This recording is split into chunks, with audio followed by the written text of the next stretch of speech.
شفت فيديو حقير لناشط حقير طالع يحاسب الدولة ليش ما عطته أرض من أراضي معان.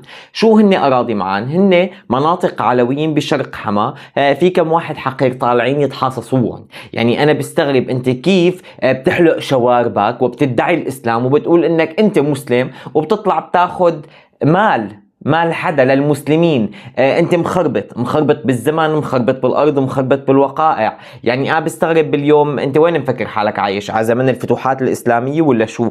اليوم اذا الدوله ما ضربت بيد من حديد على هدول الارهابيين يلي طالعين يستبيحوا اعراض الناس واملاك الناس وارزاق الناس، رايحين نحن للمجهول. دولتنا العزيزه المحترمه الموقره، هدول الاشخاص لازم يتعرضوا للمحاسبه والمساءله القانونيه. باي حق بياخذوا أراضي ناس تانيين سوريين مثلهم؟